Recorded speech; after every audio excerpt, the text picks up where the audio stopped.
us, or God will use them to refine us. Its word that lives in you has the power to create the new life in you. It creates godly desires. When life is good, most people don't pray. They don't have the urgency to pray or the compelling need to pray. But prayer is the investment in the miracle you don't know you're going to need tomorrow.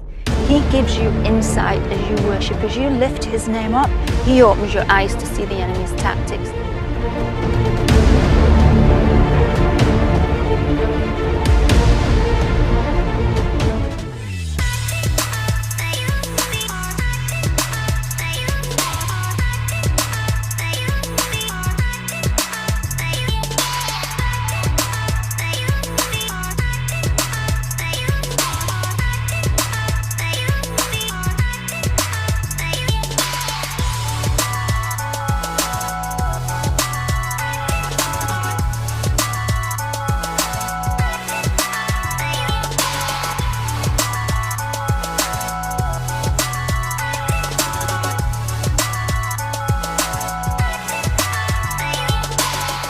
Hey, my name's Ashley Andrew. I am part of Destiny Church in the Glasgow network, and I'm also a youth leader. What did I love about my time at Destiny College? I love being surrounded by a group of like-minded individuals from all nations in the world, and we came together to study God's Word. We came together to go more deeper into what God was saying to us individually and corporately. We just went through life together, but we also found God more deeply. Hello, I'm Richard, and my time at Destiny College has been absolutely fantastic. It has been a blessing from God. It's provided me with a greater understanding of my faith, and I thank God every day for that. Hi, my name is Gracia. I'm a medical doctor. I'm a consultant psychiatrist. My time at Destiny College was a time for refining the calling that God has on my life. As we go through life, God is calling us deeper into the walk with Him. We walked seeing God move in our lives, prayers answered, God showing us how to find answers through His Word and standing strong in times of challenge. It was an amazing time of reminding us of the power that we have in Christ.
kids, I am so glad that you are watching today because we are in week 1 of Search Conference. Hey there, buckaroos.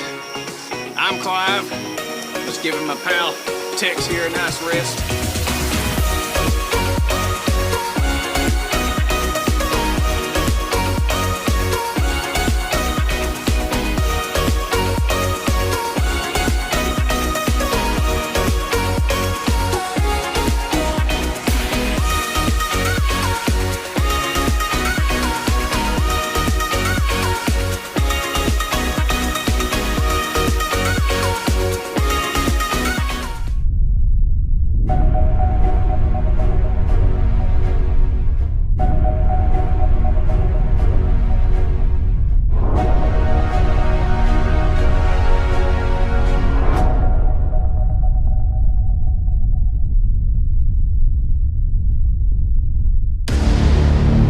What we do with our doubts and where we go with our doubts will determine whether or not our questions will cripple us or God will use them to refine us.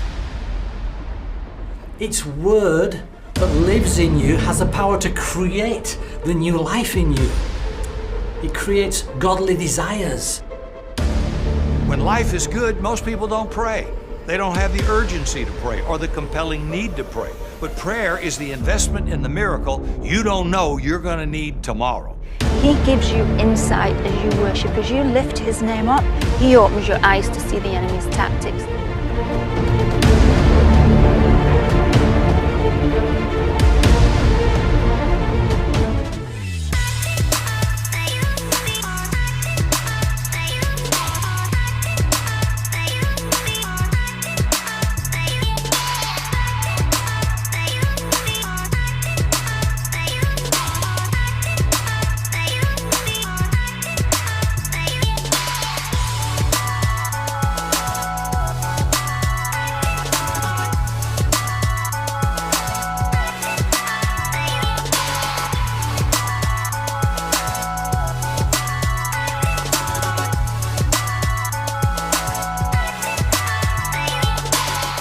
Hey, my name's Ashley Andrew. I am part of Destiny Church in the Glasgow network, and I'm also a youth leader. What did I love about my time at Destiny College? I love being surrounded by a group of like-minded individuals from all nations in the world. And we came together to study God's Word. We came together to go more deeper into what God was saying to us individually and corporately. We just went through life together, but we also found God more deeply. Hello, I'm Richard, and my time at Destiny College has been absolutely fantastic. It has been a blessing from God. It's provided me with a greater understanding of my faith, and I thank God every day for that. Hi, my name is Gracia. I'm a medical doctor. I'm a consultant psychiatrist.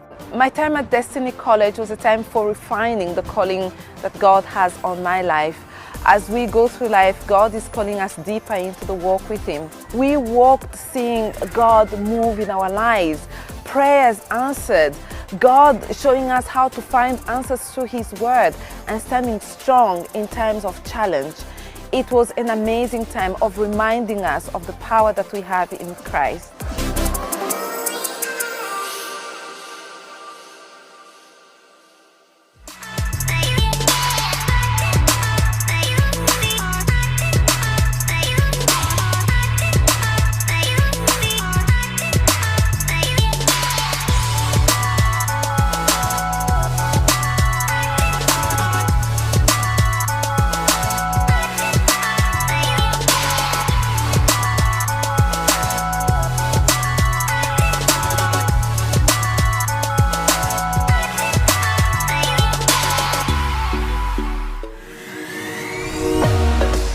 Hey Destiny kids, I am so glad that you are watching today because we are in week 1 of Search Conference. Hey there, buckaroos.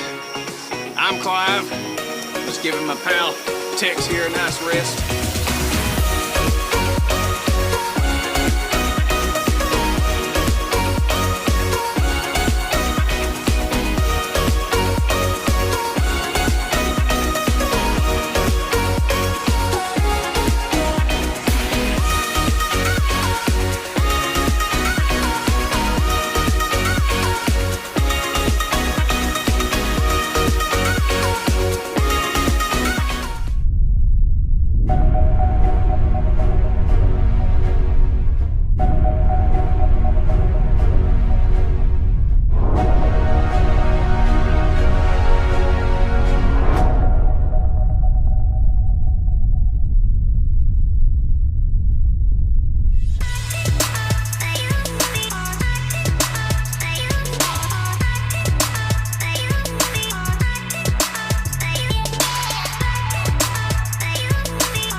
my name's Ashley Andrew.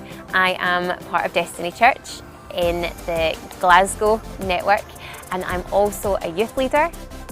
What did I love about my time at Destiny College? I loved being surrounded by a group of like-minded individuals from all nations in the world, and we came together to study God's Word. We came together to go more deeper into what God was saying to us individually and corporately. We just went through life together, but we also found God more deeply. Hello, I'm Richard, and my time at Destiny College has been absolutely fantastic. It has been a blessing from God. It's provided me with a greater understanding of my faith, and I thank God every day for that. Hi, my name is Gracia. I'm a medical doctor. I'm a consultant psychiatrist. My time at Destiny College was a time for refining the calling that God has on my life. As we go through life, God is calling us deeper into the walk with Him. We walked seeing God move in our lives, prayers answered, God showing us how to find answers through His Word and standing strong in times of challenge. It was an amazing time of reminding us of the power that we have in Christ.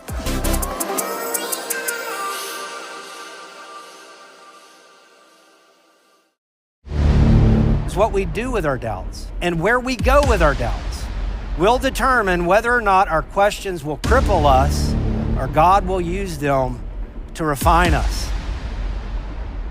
Its Word that lives in you has the power to create the new life in you. It creates godly desires. When life is good, most people don't pray. They don't have the urgency to pray or the compelling need to pray. But prayer is the investment in the miracle you don't know you're going to need tomorrow. He gives you insight as you worship. As you lift His name up, He opens your eyes to see the enemy's tactics.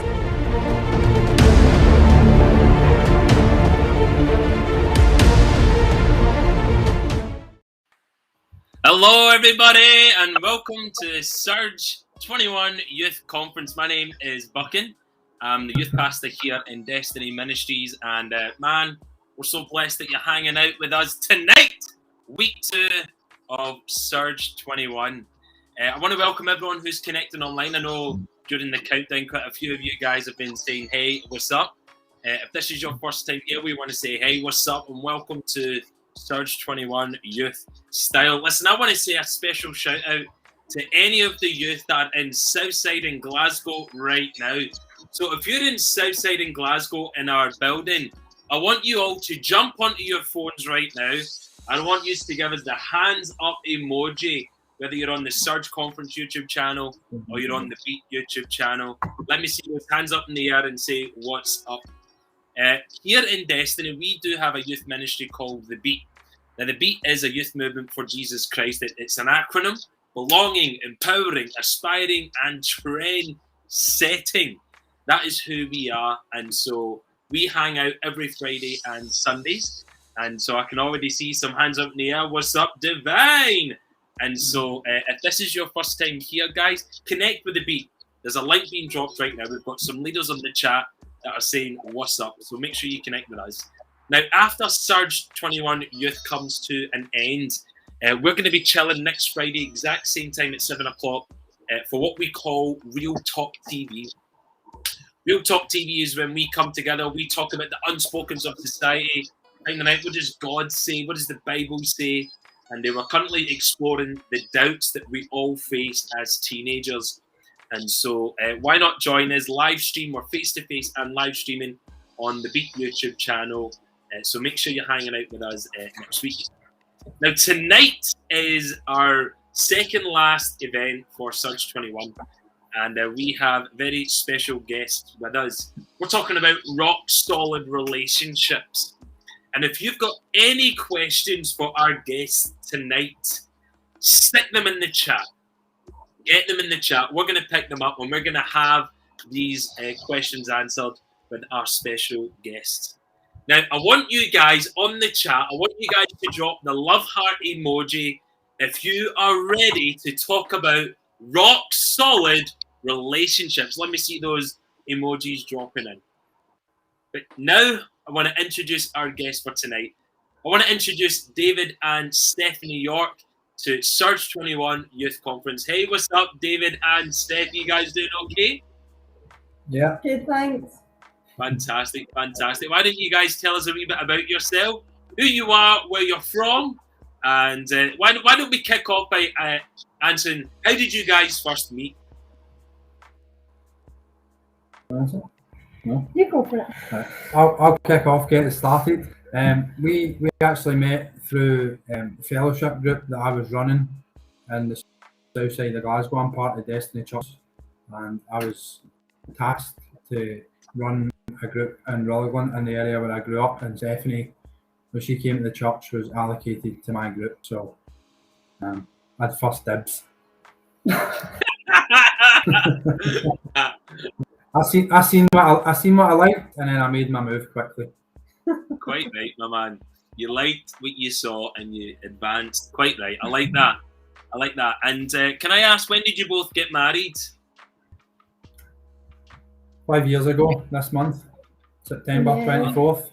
Wow. Fantastic. So you guys have been married for 5 years. And Yeah. let's kick off. So you guys met through Destiny Church.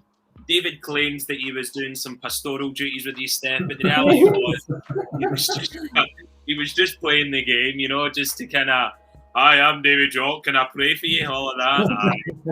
Heard it, pal, we've all done that before. So that's how you guys met. Been married for 5 years, right? Yeah. Let me ask you guys 2 questions to kick off with, right? Yeah. What are the benefits of being in a relationship? I'd probably say security, but that wasn't something that was really that clear to me until we got married, and I remember just thinking, wow, this is forever, and I just felt very secure in the relationship. I would say that I think when we come together as a couple and it's God's plan for you to be with that person, I think it's God has ordained that to happen, and there's fruit connected to that connection, and you're more effective as a couple when God's put you together. There's support, there's somebody you can always turn to, there's somebody that you pray with, so there's a lot of support there for each other. So for Steph, it's all about security.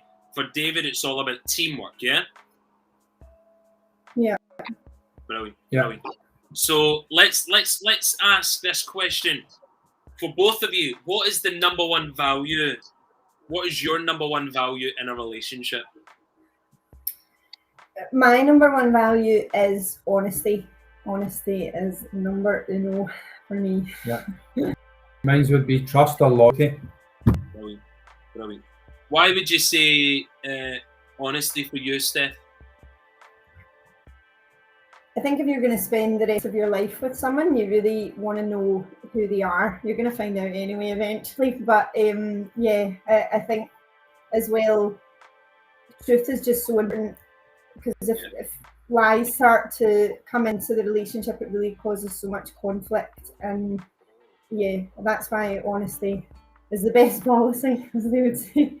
Brilliant. Yeah. And you, David, you're talking about loyalty and trust. Yeah. Why? I think I've not always been a Christian, so when I was younger, I became a Christian when I was 21, so I've had past relationships and they were always broken relationships. They always ended in heartache and tears, and I think what you begin to learn is that, or you learn that very rarely can you trust people, and very rarely are people loyal. And so for me, probably through past experiences, past hurt, loyalty and trust are really one of my number one top priorities for me being in a relationship, and I've definitely found that with Steph. Brilliant.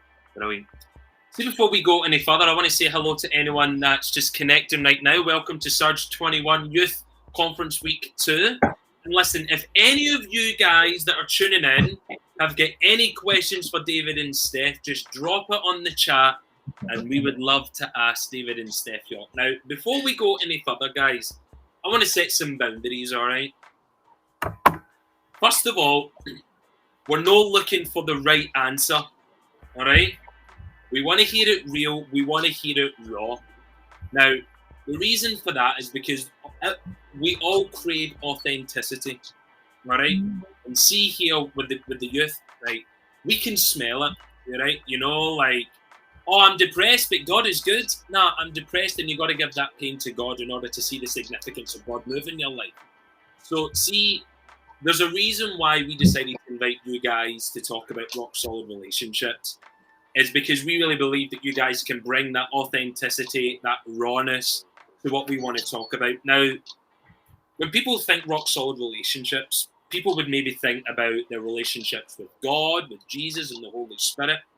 As important as that is, we want to focus on relationships with other people. So the questions that I'm going to ask you guys tonight, it's going to be about your experiences, your thoughts, even your struggles, based on your relationship with one another, and maybe some stuff in the past, but also some of the struggles of a relationship as well. Because the reality is, you guys have been through your teenage years. The challenges that you guys faced when you are 11 to 17, these guys, our youth, are going through them just now. And so we are here to talk about the reality of what relationships looks like nowadays in school. So let me kick off with this first question, right? What should a healthy relationship provide for the people that are in it? So let's talk about some of the youth that are in a relationship right now. What should a healthy relationship provide for the people that are in one at the moment? Good communication. Yeah. Key. Open communication. I think a healthy relationship. If you're a Christian and you have a certain set of beliefs and you want to live a certain way and that's not being reciprocated, then a relationship's a two-way street. It needs to be a healthy, open relationship that you're in agreement. Both people's needs are being met. I think everybody's different. Some people like to be heard, some people like to be touched, some people like to be given gifts. I think understanding what it is that your partner is looking for and trying to meet that need. Okay, that's a good start. So we're talking about communication, all of that kind of thing. What about stuff in the relationship? Because, you know, we're all human, aren't we? We make mistakes. What would you guys say in a relationship for our youths? Is there anything that you would consider completely unforgivable in a relationship? Unforgivable. For me personally, I would say it would go back to my top priority list of trust and disloyalty. I would be careful how I say it, because as Christians we try and everything's forgivable on it. But for me personally, it would be disloyalty, unfaithfulness. I would really struggle with that in a relationship. If I was in a committed relationship with Steph and that happened, then I would really struggle to go over that and process that. I think move forward. Right. I would agree with you in terms of to move past it. I think, forgiveness is not just a one-time affair. That would be pardon the pun, but each day you would be having to forgive again and again and again. And I think that would be the challenging thing for me. It would be having to being able to move forward and actually let it go. And I just know in myself I would really struggle with that. Right. I hear you. See, for our youth that are watching just now, right, obviously you guys are a wee bit older. You all got a couple of kids. You guys are on the other end. Okay, grey hairs.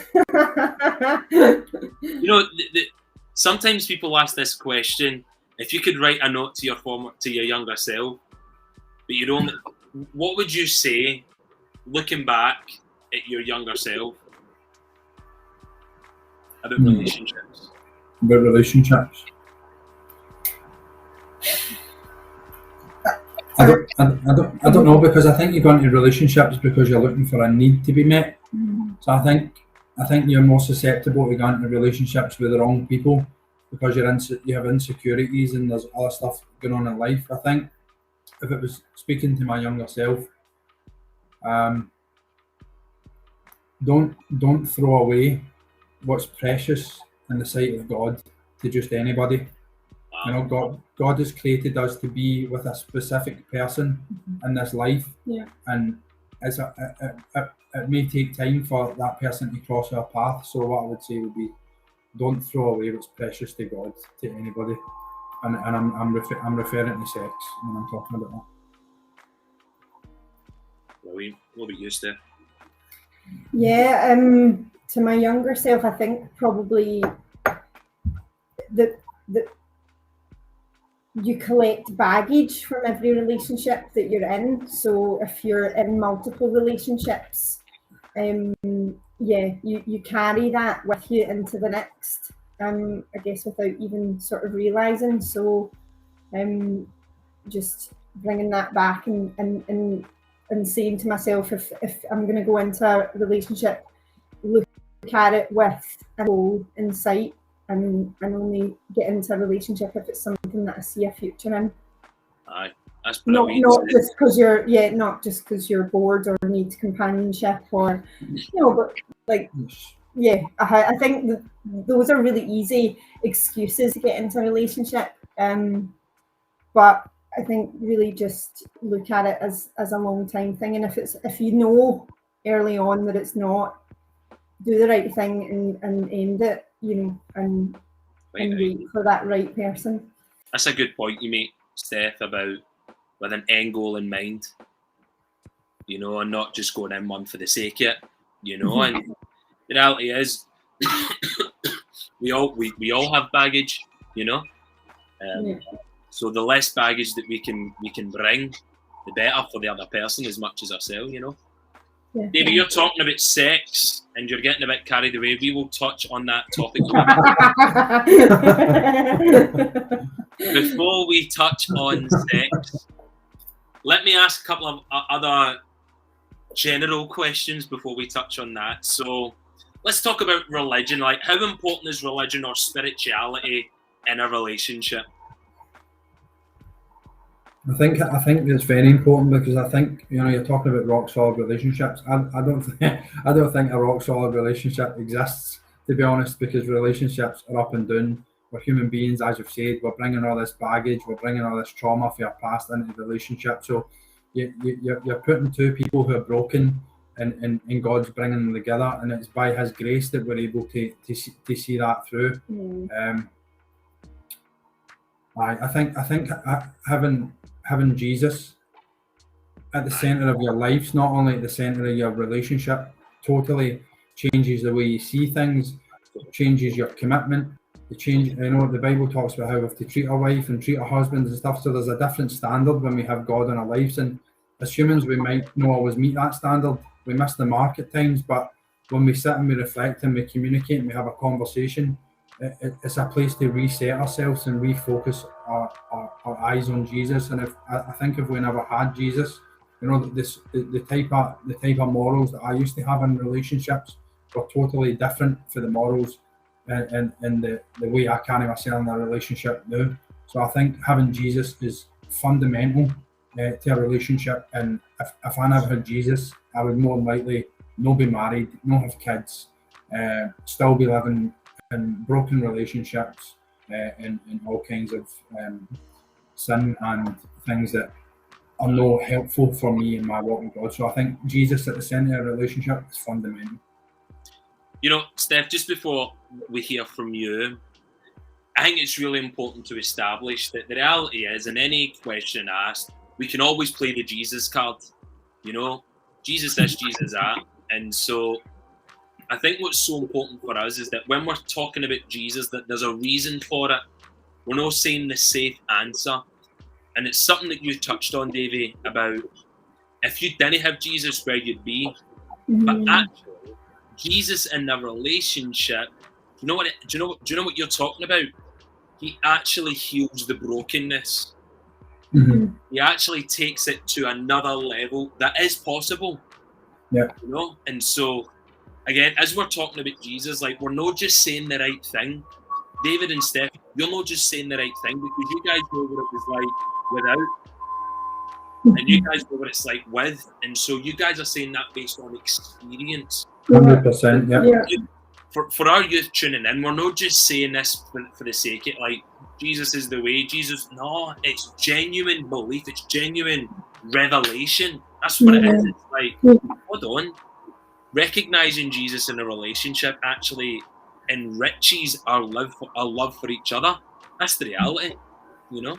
Yeah, I think when there's probably people who are further afield on their walk than us, who would tell us stuff that we might think, that's a bit cringy or a bit cliche, but we'll experience that stuff, and then it'll become a reality to us. And the youth are 15, 20 years behind us in age, so they're going to have to go and have their own experiences and stuff like that, and hopefully it'll become apparent to them how important Jesus is in a relationship. As I've said, I became a Christian when I was 21, so I had 2 decades, or not 2 decades because I wasn't doing stuff when I was that young, but maybe a decade of being in and out of relationships and other types of things that have solidified these relationships. Now that I can compare what it's like back then to what it's like now, and that's when I talk about saying Jesus at the centre. You're right, Buck, and I'm not just coming here and just saying Jesus for the sake of it. I'm talking about experience here, lived experience, and we are hoping that something we say here tonight is going to help the young folks who are listening. And let me just say something as well, Buck, and we're not actually that old. They're making a lot of comments about old and stuff. We're only 33, you know what I mean? So that's we're still the young team as well, you know what I mean? But just a wee bit. Absolutely. The young teammate. I was Moss, a young teammate. Let me ask a couple of questions on those that on a different angle. Like, so obviously in school you make friends with a lot of different people, you know, different genders. And Steph, I want to ask you, do you think that opposite gender friendships can maintain that friendship without developing a wee love interest for each other? Think that's possible? So, short answer, no.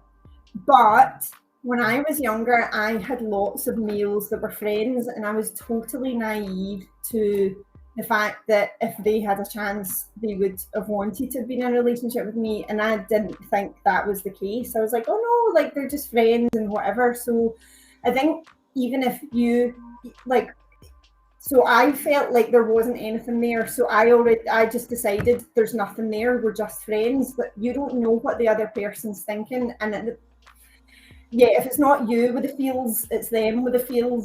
So I would say no, but I have lived a lot of my life having male friends up until actually I met David, because he knocked them all out. No,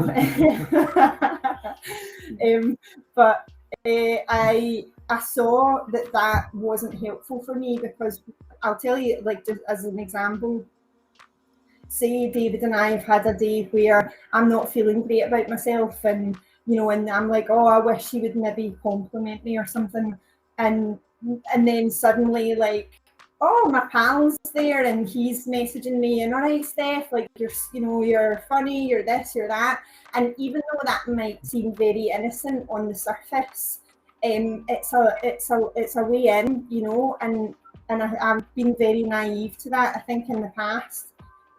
So for me to make a decision and say, you know, my marriage or the partner that I have now, I want to focus on him, and I know that means not having, I don't need male friends. Why do I need male friends? I've got girl friends, you know, and that's all I need. So that was a bit of a journey for me, though. That didn't just happen overnight, because I can remember being a bit like, what? No, like Kenny or so-and-so or whatever, you know. And but yeah, I definitely see that now, that it's not helpful, particularly when you're in a marriage solid. And in terms of relationships, do you think long distance relationships can survive? I might answer this. I I don't know. I've never been in. Well, actually, I have been in long distance relationships actually when I was in prison. So I have been in a long distance relationship, and in my experience, surprise, surprise, they don't work. People stray. There's disloyalty, and I don't know. I think it depends what age group you're looking at. It depends where the person his mind is at. It depends the level of maturity in the person, but I don't know. I wouldn't have a definitive answer because I believe there will be people out there whose long distance relationships have survived and are surviving.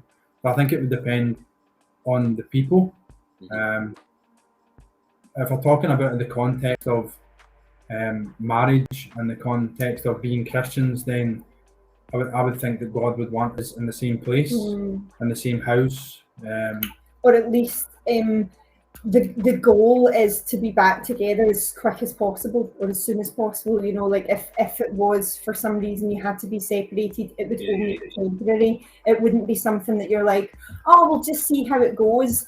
That's not, you know, that's not an end goal. That's not something where you're thinking about getting back together. You know, yeah. I think in a relationship as well that your partner needs to be a priority. If you love them or grown to love them and you care about them, you know how it is when you're in a relationship. You want to spend time with the person. You're excited about spending time with the person. So I think they need to be a priority. And if you live in the other side of the world, how much of a priority is that person, and how realistic is it that you're going to be able to have quality time with them if you're just on Zoom every night or you're just texting? You know, I think there needs to be a depth to a relationship if it's going to be lasting. And I don't know whether that can be offered in a long distance one, but I would say I'm not sure on that. But I think it would be from case to case that you would need to look at. I hear you. You briefly mentioned that you did a stint in prison. I wish we had time to talk about that, but we are just going to have to behave like that comment never happened. Well, it was related to long distance relationships. I was tapping into my experience again, wasn't I? Listen, let me ask you this question on love. How do you know, and I want you both to answer this, how do you know when you love someone?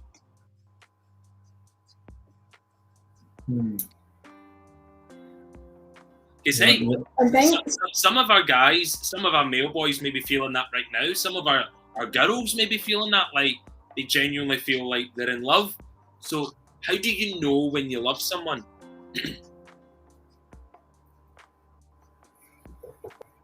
I think for me on a practical level, there's that buzz, there's that excitement. You just want to spend time with them, and I think you'll feel it. You know, to put a feeling, you feel it, and you want to express that to that person. I think there's a danger of confusing lust and love, and I think people can like. What was the difference, David? What's the difference? I mean, I'm no psychologist, mate, but you don't need to be. You know the difference between lust and love, mate. Surely not. Well, I think when you love somebody, there's a level of commitment, or there will be a level of commitment. You're not just in it for the good times. And I think when I was younger and lust was driving me, I was selfish, and I was in it for the good times, and I was in it to use and have my needs met. Whereas when you love somebody, you're looking at meeting their needs. You're looking at serving them. It's less about being selfish and how you can help them and please them, and you know. I think that's it. The difference between lust and love is selfishness. What about you, Steph? How do you know when you love someone from a female perspective? I think for me, it was definitely a mindset of I'm ready to give love and I'm also ready to receive it. So it was kind of, for me, it was a really, like, okay, so my relationships before, I would have said, oh, I loved him, but actually when I look at my relationship now and how it is, and with God at the foundation of it, it just has something way more. Like in my relationships in the past, and it's not been with Christian men, I've I've always felt like there was something missing, and I just didn't know what it was because I hadn't experienced a relationship with another Christian. So for me, it was like night and day, and it was also that, like, I was willing to love someone and allow myself to be loved as well at the same time. And I don't know if that was just, just understanding, God's grace and the forgiveness as well. I think I just went through a wee bit of a transformation in myself at that point. So let me ask you a bit of a controversial question, right? Yeah. Do you think there's such a thing as meeting the one at a young age? Yes, I do, because I believe that God has handpicked our partners. I believe that he has. When David and I met, I was 28 when I met David, so I was, sort of older, I guess, certainly to the audience now, but I wasn't ready, and God knew when I was going to be ready for that. So if that happens when you're 17, I just took a while, but if it didn't take you a while, then yeah, I believe that it could happen earlier, and certainly in God's timing. I would agree that I believe that you can meet the one. I think for the young guys that are watching us, like, that are Christians, that you're in a really great position, because like myself and Steph, we became Christians later in life, and it's no secret that would be a lot of baggage there, and there's a lot of experience. There's probably a lot of regrets as well.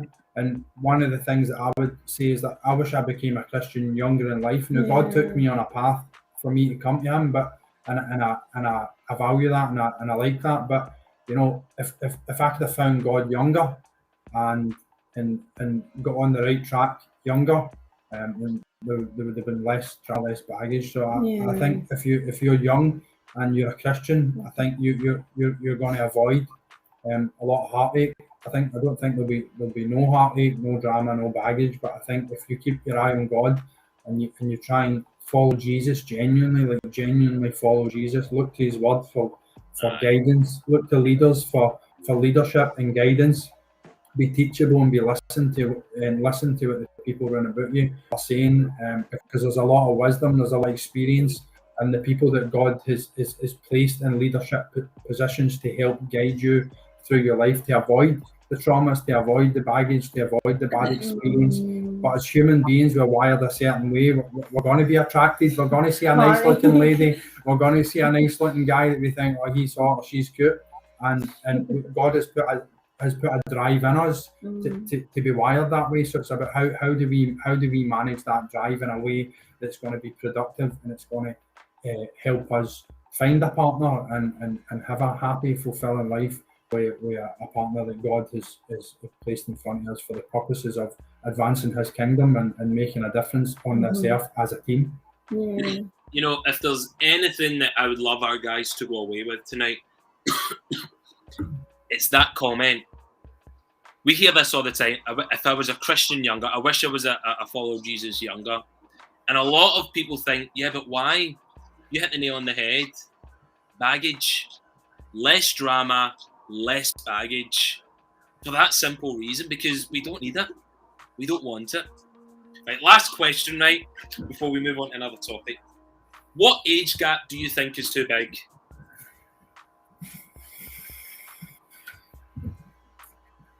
This is a tricky one, because I am more about stages in life as opposed to numbers, and I think we all move through those stages of life. And I think if you meet someone that's, of a similar mindset, then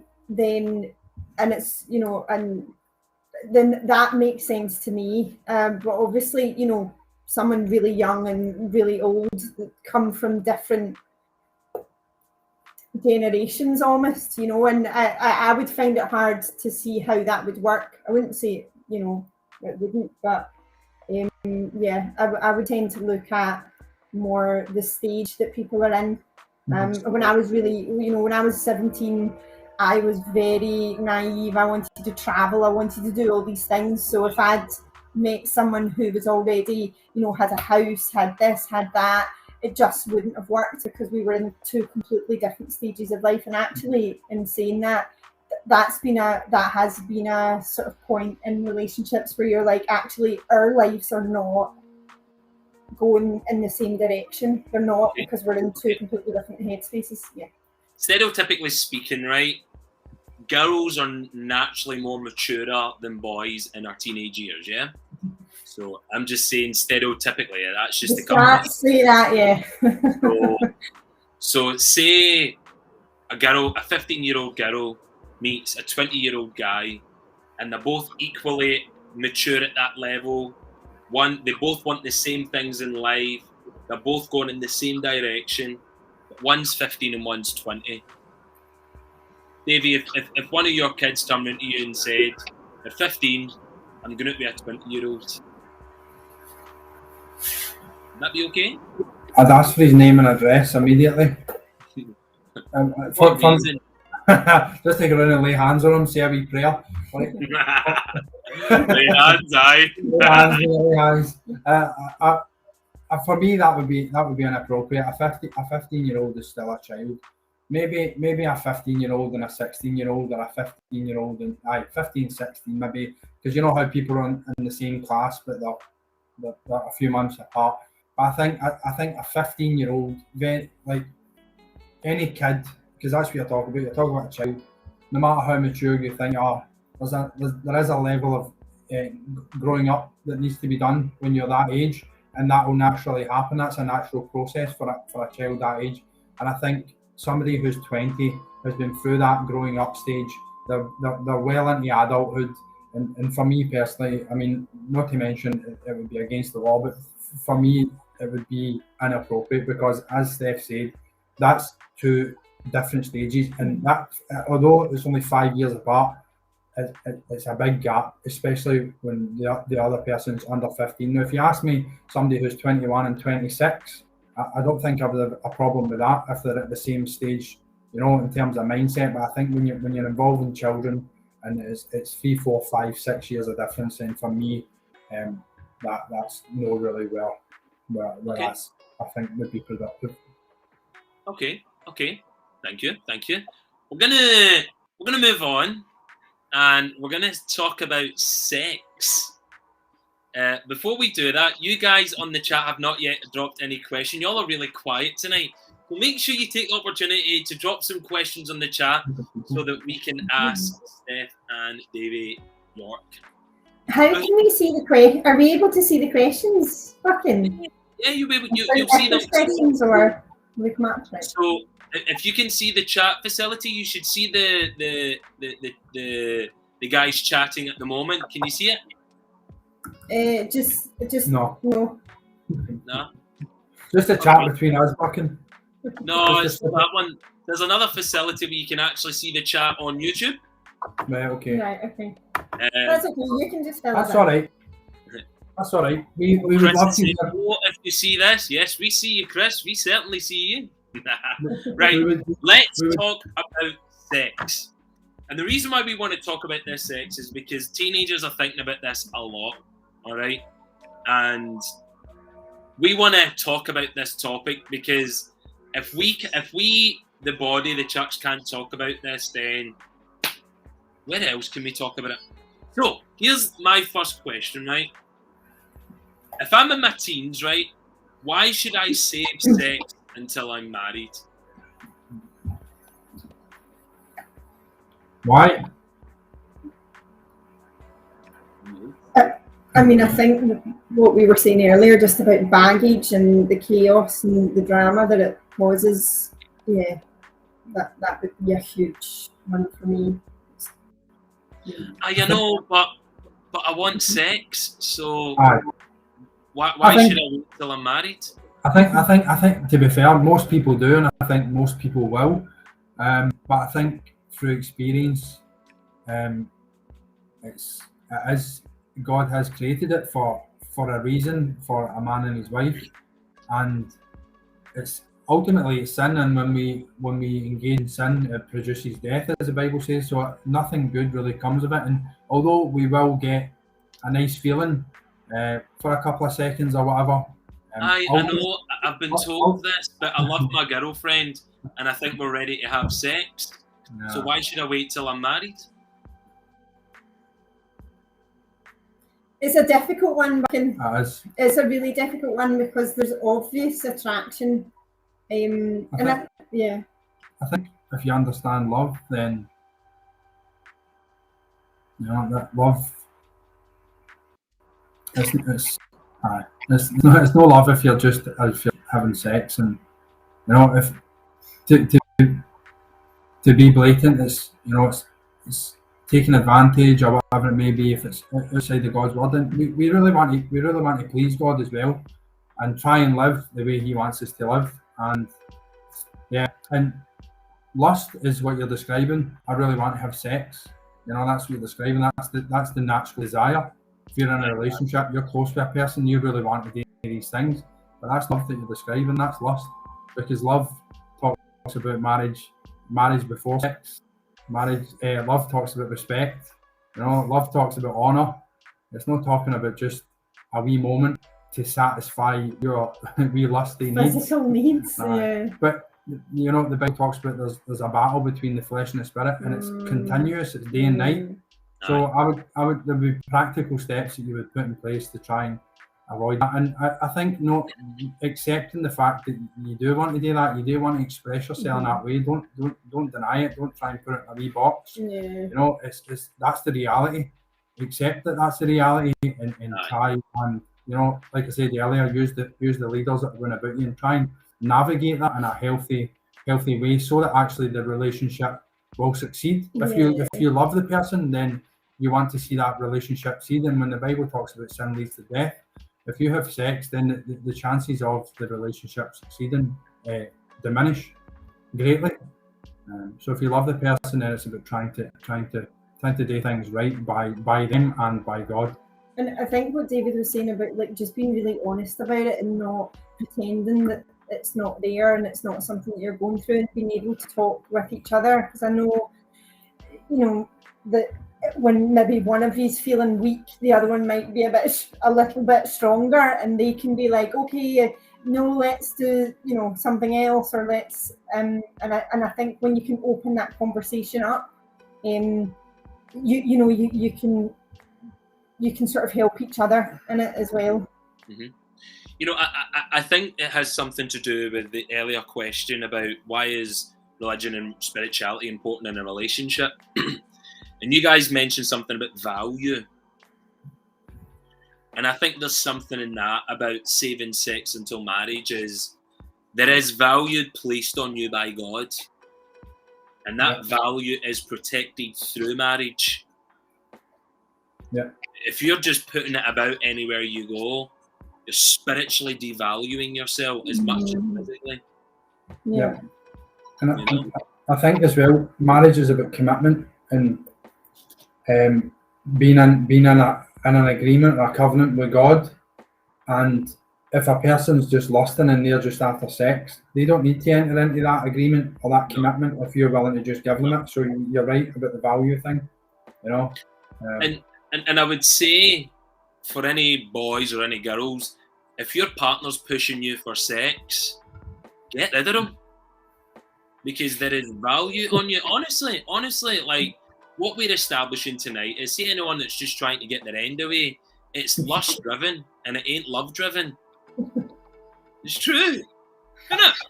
I would agree, but I think in the defence of the lust merchants, because I think you can love somebody but also lust after them, and I think it's such a strong drive, that lust, that before we were married, in the pastoral chats that we had and having the accountability from people, there needs to be practical things put in place that will really heighten your chances of not falling to that sin. You know what I mean? Like, don't be in bed together, don't stay overnight with each other, don't lie down next to each other with no clothes on, don't watch this, it's no do's and don'ts, but it's just practical steps that are going to help you succeed in a relationship and protect and value that moment into marriage. So let me ask this, right? What if our youth are in a relationship right now and they don't want to have sex, but they don't really want to tell their partner that. How would you deal with it? How would you advise them to deal with that? They don't want to tell. I would ask maybe for what reason would we not want to talk about that? Yeah. And explore that. And then I think Steph said at the start, communication in a relationship is really, really key. And I think early on it's good to know who you're in a relationship, where they're at, what they're thinking, where they see their life going. Do they want kids? Do they not want kids? I think open communication from the get-go is really important. But to explore with the person, like, why do we not want to talk about that? Is it you scared that they'll leave you, and so forth? And if they do, then you'll establish that it wasn't love. It was just they were just trying there to use you or get their needs met. I think what people are trying to avoid is rejection, but ultimately if it's something that you value, then it's always going to be a value. It's not going to be something that you're like, oh, I don't really care about that anymore. And I mean, when I met David and Granted, we were a bit older and we'd had our own sort of experiences. Straight off the bat, David had said that to me, that that we're going to remain celibate before we got married. And I was a fairly new Christian, and I can remember thinking, what? Like that seemed quite drastic to me, coming from relationships where I wasn't in a relationship with a Christian. So but straight off the bat he was like, that's how we're gonna roll, so if you're either in or you're out. And I love that, very upfront. And I think that it's like you're gonna be, it's the avoiding the rejection thing, and I think that you need to be clear with your intentions. And if you don't know what your intentions are, sit down and work out, what are my intentions here? What do I want out of this relationship? And if it's I think as Christians as well, I remember one of the pastors saying to me, if you're not intending to marry this person, why are you wasting your time dating them? Like, as a Christian, you're looking for a husband or a wife. You're not just looking to play the field and get some experience. It's no, you're in it for a reason. So I think communication and clarity needs to be numero uno at the very, very start, so that because that person might be. Steph came back from another country when I met her, so I had to have conversations like, are you planning on leaving? Before I invest into this relationship, are you on the same page as me with this? And she had things that she'd asked me as well. So I think having open communication is really healthy. It brings clarity and it helps the people move forward and decide whether this is something I'm willing to invest in. And I think a lot of times we can invest, especially when you're younger, you invest in these relationships blindly and they fall apart and it leaves hurt. And then you think, oh, well, I'll try this one. And you do the same again. You just hope for the best. Then he hurts you or she hurts you and you move on. And it becomes that perpetuating cycle where you keep on doing that, and it just continues to lead to more baggage and more hurt and pain. And then when you finally find your wife or your husband, you then bring that into a marriage, and that's no easy thing to navigate. That stuff that you have experienced, that fun that you were having when you were younger, that lust that was driving you when you were younger, you will face it at one point. it will come up. There will be no skeletons in the closet, and it becomes a really tough thing to navigate with your wife, in my case, or your husband. It will make things a lot more difficult. I think as well, if you're thinking about withholding values right from the beginning, think about what else you're going to be compromising on, and what other secrets you're going to have to be keeping, and what kind of foundation that would be for a relationship. Oh, Steph just got real, guys. Steph just got real. I just needed a warm-up, Bucking. Nasha is asking us a question. Nasha is asking you guys, do you think it's possible for a Christian and non-Christian to have a good relationship? Don't hold back. Go for it. No.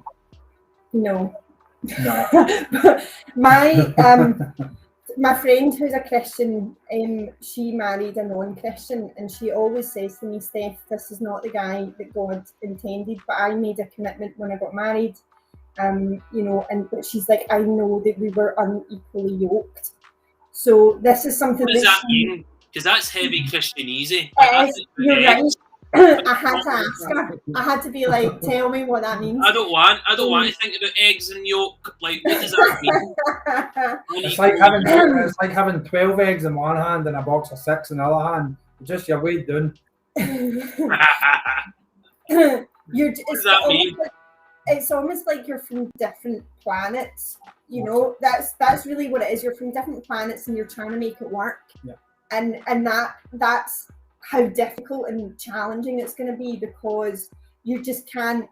So, for example, because we're both Christians, if David and I have a challenge or something that we just can't see eye to eye with, we can both go to God and speak to God about it and say, God, help me to make the changes I need to make if it's me, or help David to navigate through this. You know, and that's something you don't have in a relationship with someone who's not a Christian. You don't have that, you know, or you don't have the prayer life that we have. Yeah. And these things. So that's what I mean about, like, imagine David wasn't a Christian and I'm like, can I pray for you? He'd be like, aye. For me, it just wouldn't work. Like Steph said it, it's like aliens. When you become a Christian, you become a new creation. It's not you're different for that person. You know, it's like there's wicked and righteousness, and the two of them can't work towards the same goal. Is that you're always just going to be, even on a spiritual level, you're always just going to be different. It's just oil and water. It's just not going to mix. It's just oil and water. And the person who's asking, maybe that you're in that situation, or you know somebody who's in that, and there's probably a desire in you to want to make that work. But the reality is, if you're serious about God, that can't work unless that other person becomes a Christian. And I know people who have been in these situations where they're in the relationships but they hope the other person will become a Christian. But you've got to look at the two sets of values. A Christian has complete different values, polar opposite values to a non-Christian, and it's whether who's going to influence who. Is the non-Christian going to influence the Christian? Are you going to start adopting their values, and then before you know it, God becomes less of a priority in your life, and the boyfriend or the girlfriend becomes more of a priority, and before you know it, they've put a wedge in between you and God, and you're no longer a follower of Jesus. Yeah. I think the Bible's very clear that we are not to marry non-believers. So I think based on that, I would be looking, if I was looking for a husband or a wife, I would be looking for a Christian straight off the bat. Like I wouldn't even entertain the thought of dating a non-Christian. I wouldn't even entertain it. And that's what Steph spoke about that earlier. For me, even speaking to Steph as a Christian, she was basically had been a Christian not that long as me, and for me, I had questions for the get-go. This is my values. This is where I stand. This is what I need to know. Are you willing? Are you thinking the same as that? Are you willing to adjust your thinking according to that? And I think when somebody's not a Christian, they'll say they will, but they won't. I'll come to church with you. We won't sleep in the same bed. But the reality is, you'll go for the couch to the bed. You'll go to church for a couple of weeks, and then before you, it'll be like, God, who's God? I'm not a Christian, right? Let's go and do this and go and do that, and God will be completely out of life. So I think it's very important to stay in your lane and date other believers if you're looking for a husband and something that's going to last and be valuable. Wouldn't it be really sad to not let the woman or the man that you love in on something that you're so passionate about? Would be tough. It would be tough. The fact that you love this person and you just simply can't let them in to this area of your life that you're so passionate, you find identity, you find purpose, you find everything you need, but you can't let that person in. Wouldn't that be really sad? I don't think it's an area of life. I think it's life. Christianity is not compartmentalized. It's not one area of life. Being a Christian is you're a follower of Jesus. This is all of you. It's your life. And I think if somebody's not a Christian, they can't be part of that. You know what I mean? It won't work. When I became a Christian, I was in a relationship, and the girl used to come to church and stuff, and she would profess Christ. But the reality is, she wasn't a Christian. Her motivation was wrong. She was doing it for me, and gradually we just drifted apart because I was a real Christian and she was just going to church. and I think it will become apparent that it won't work, and it'll come to an end. Okay, let's. The questions are now hotting up, which is good fun. Let's go back to talking about sex. All right. Of course. So these questions that I'm going to ask, right? These are questions that I discovered that everyone's asking, but not asking, all right? So it's not as if I've just come up with all these questions, Mr. 30-year-old man me, you know? So these are questions. I'm not going to ask what you just repeated, all right? Move on. So a question that someone's asking, right? And you guys I want you guys to think back to when you were in your teens, right? Is everyone really having sex? Yes. Majority, I would think. Aye. In their teens? What age? What's teens? 11 to 17-year-olds. Probably say 4. Aye. I mean, 11, maybe a bit young. I think maybe Yeah. 13, 14, 17. I would safely say yes. 14 Okay. to 17. Okay. How far is too far? As a Christian, Mhm. I think more than a kiss. Anything past a kiss, probably. As hard as that may be, and I know that might not be the reality for people, and people may have overstepped that mark and may have gone a bit further. But I think anything past a kiss is too far. Remember, we're speaking to Christians. We've chose to follow Jesus. We're not speaking to the world here. In the world, nothing's too far. Everything's on the table. Anything's acceptable. Do what you want. Feel how you want. Mm-hmm. You know, go with this person one week, go with that person the next. But we're talking to Christians here, people that have chose to follow Jesus. Okay. And anything for me past a kiss would be too far. Steph, what's your thoughts? It's just really, I think I want to say off the bat that it's really hard and really challenging, you know, and it's not that people don't want it. In fact, you're flooded with this every single day, you know, with thoughts, you know, with everything you see on TV, you know, in the media and all that kind of stuff. So you're not only battling with your own thoughts, you're constantly bombarded with images and all sorts throughout the day. So it shouts louder than what God says sometimes, you know, Yeah. and I think that's the problem, you know. It's like, yeah, and I think knowing, again, just stepping back and saying what are my values and what is okay for me, and looking to God and saying what's okay for Him. And like, you know, you said like Christianese and stuff, and there is a lot of that, but from my experiences in relationships where I have gone too far,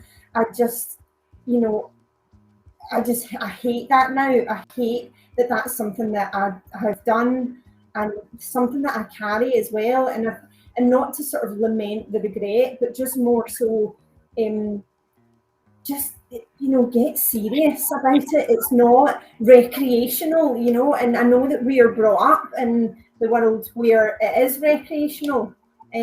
But as Christians, that's not where we stand. Mm-hmm. Oh, these are great answers. I'm telling you, it is heating up in the chat. So let's go with some more questions on the chat, right? So AB is asking, what if you have sex with the one and only person before marriage and end up marrying them? What would you say to that? You're still bringing a lot of baggage with that person into that marriage, because you've because you might be marrying them because you've had sex with them, and it might not be the person that you like to squash your guilt, as opposed to, is that the person that God has set out for me? I think as well, from my experience, I think the danger of having sex with people before you marry them is that you know, say God does put somebody in your life and this is the person that you're meant to marry, and you have sex with them. When you have sex with people, you look at them different. There's an air of contempt. there's something changes. You see them differently, and I think it's got the potential to ruin something that could have a future, and also that sacred moment between a man and a wife. It's very, very sacred, and it's a holy moment that God has created only for after marriage. So I think the devil can, or whatever it may be, you yourself can convince yourself, I'm going to marry this person, so therefore I can sleep with them. Well, I think you can sleep with them when you put a ring on their finger. When if you're going to sleep with that person because you're going to marry them, why not marry them now? Yeah. What are you waiting for? Yeah. If you know 100% that you're marrying this person, propose, commit, get married. Don't get married. You know, don't just have sex for the fun of it, and don't just get married because you want to have sex. All right, but what if they've already had sex? Like, what if that's already happened? Like, are you suggesting that it's doom and gloom? Like, is God not going to bless it? Like, what if they've already had sex? Yeah, I'm not saying God's not going to bless it, and it's not doom and gloom. I mean, we're human beings. We've been honest. We've spoken about the reality of temptation. We've spoken about the reality of lust. And there's a lot of people who are Christians who've done things before marriage, and are married, and things are going well. But can God still bless it? Aye, I would say so. But I think okay. God can still bless it, but what needs to happen in order for God to bless it, even though they've had sex? Yeah, there needs to be repentance. So that was the last bit of my hang me before you chopped me off there, mate. I was coming to that. I think when we're living in a relationship or in that behaviour, we need to come to a place, and there needs to be change. Our mindset needs to shift, and we need to come for that. We need to repent. And that's God will be able to bless it then. But if we just live in that same situation where we just like, oh, there's no condemnation, Romans 8 verse 1, I can do whatever I want. Nah, that's not the reality. I think particularly just for this question, we can also justify our actions by saying, well, I'm going to marry this person, so this is okay. Mm-hmm. You know, and I think that's it's justification. It's justification for to meet selfish needs. Yeah. Right, next question from Rachel Forsyth, one of our leaders. When dating, how quick should you take a relationship? For example, going from dates to then spending most of your time together without having sex. Well, I mean, if you're dating, there's ideally no sex until you're married. Obviously, we spoke about that, but I think everybody's different. What's the balance of your life? Do you have lots of time? Do they have lots of time? You know, we're not saying there's anything wrong with spending time with the person you love. Spend as much time as you can and are willing to, based on how their life looks and how your life looks. I don't think there's any given. I think that's where honesty really has to come, you know, out in what you're both looking for and what kind of drives or struggles you're having, you know. And just talking about it, and like David said, there's no time frame for it. I mean, we knew, so we got married sort of 14 months. So you know, but like I say, we were a bit older, and we knew that this was something that God wanted for our lives, so we moved towards that. But I'm just thinking for sort of younger people, you know, it must be very hard because you're still young and you're still choosing your careers and different things. You've got different distractions, you know, whereas we're slightly older, we've kind of had all that and know what we don't want. So I'm just trying to think of it in a sort of helpful way for sort of younger. I think just being on the same page, you know, and just talking about, like I say, just talking about the struggles. I'm really frustrated. I'm really attracted to you. I want to be with you. Help me with this. Where are you at? I'm really struggling as well. Okay, you know, can we get someone else involved to help, you know, a pastor or someone who can sort of help us to try and stay away from each other physically, or, you know, I don't know. I think just being honest with each other about where you're at and where you're going. Brilliant. Nash has came up with another great question for you both. Is it okay to live with someone before you get married to give you a chance to experience what your marriage will be like?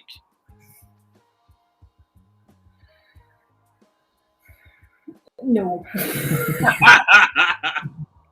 Cutthroat.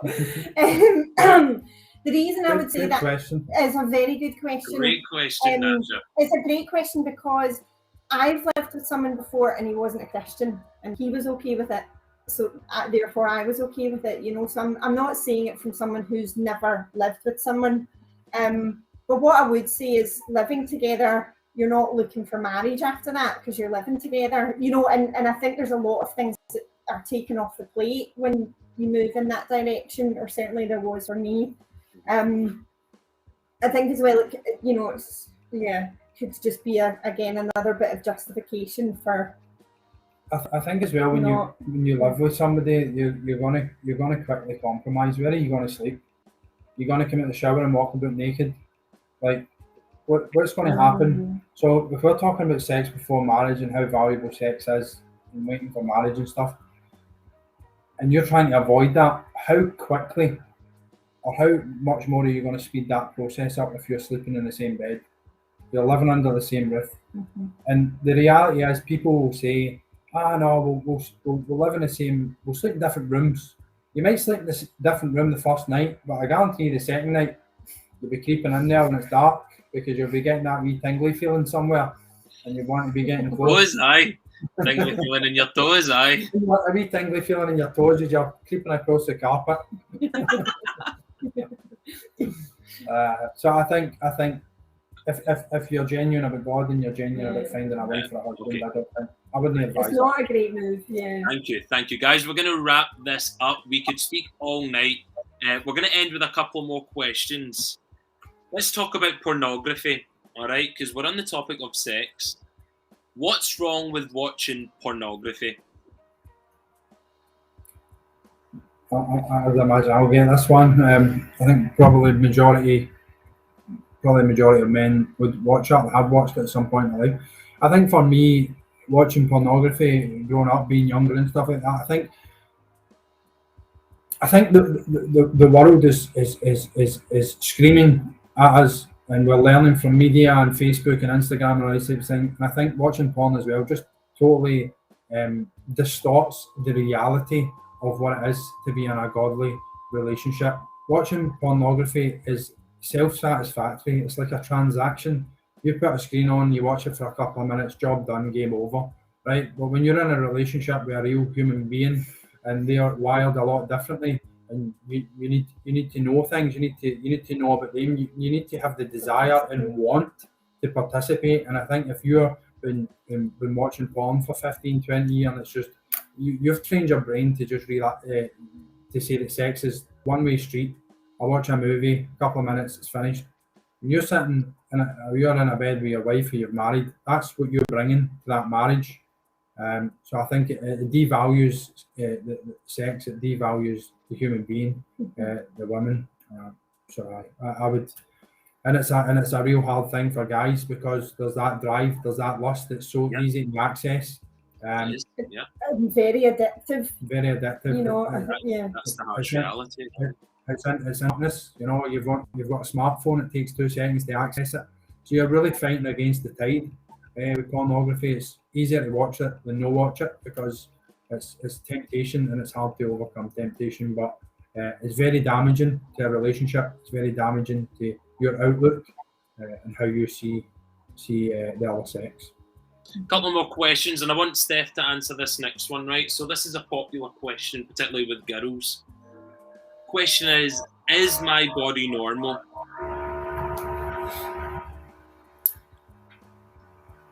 Yes. Short answer. It is, you know, and I think that the only thing that can change is your own belief about your body, and this is the body you have and it's your normal. So when you compare it to someone else, it might seem it's different, but that doesn't make it not normal, you know. And I think that there needs to be a process for women, you know, as individuals, to be able to look at yourself, to look at your body and say, this is mine, this is my body, and this is what I've got, and stop wishing that you had this and you had that and things were different, you know. And I think there has to be a level of acceptance of what your body is. and just stop comparing yourself to them. Brilliant. Last question, right? What do I do if I'm concerned about my friend's behaviour about sex?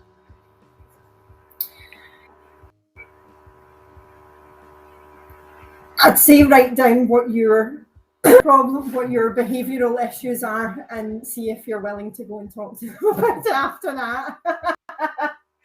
You know, I think we're very quick to see other people's faults and see what other people are doing wrong. Okay, and let me answer it. Let me ask it this way: what do I do if my mate's having sex and he's a Christian? David, I think you're well within your rights to challenge him, but I think when we challenge, you know, that's a biblical principle to challenge people when they're caught in sin. I think you could offer them accountability, but I think challenge them, bring it into the light. When things are brought into the light, it takes away the power. But I think when we challenge people as Christians, we need to make sure that we are walking right and that we have the integrity before we make the challenge. Because if we don't have the integrity, if we are sleeping with partner but we want to challenge somebody else for sleeping for their partner, it just makes it just hypocrisy. It just makes us look like Pharisees and self-righteous people. So I think there needs to be humility. I think if you're going to approach someone, it needs to start with humility.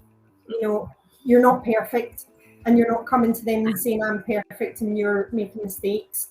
That's not how you approach them. So I would say, yeah, humility. I think as well. I would also say it's probably none of your business at the same time. Like I mean, it's that person's journey.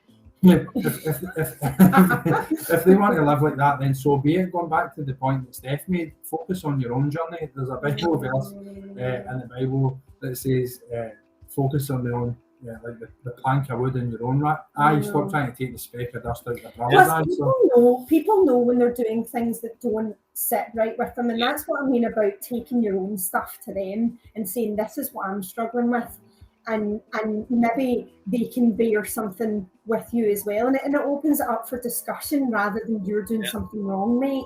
You know, and that's what I mean. That's what I mean by And I'm sure that they could find fault in your life. So yeah, it's like absolutely. Nobody's perfect, but I think approaching it from the angle of if you need help, we're here. You know, if you want to talk about it, if you want to change, if you don't want to change, then crack on, enjoy yourself. But if you want to make changes, then hopefully we can move together, forward together stronger. Guys, thank you so much. That was fantastic. Talking a lot about rock solid relationships. And for everyone who's tuned in tonight, thank you so much for hanging out with us. Don't forget this Sunday at 3 o'clock on the Surge channel and the Beat YouTube channel, we have Surge Youth Church 3 o'clock with our very special guest, Stephen Seela, who's the youth pastor at Life Church Bradford. And don't forget, next Friday, we're back online for Real Talk TV. David and Steph York, thank you so much for hanging out with us. You guys are welcome back anytime. You guys are officially patrons of the youth ministry here. Mate, we're just as broken as everybody else, man. Just trying to share a bit of our experience. We just hope that something we've said tonight will help somebody.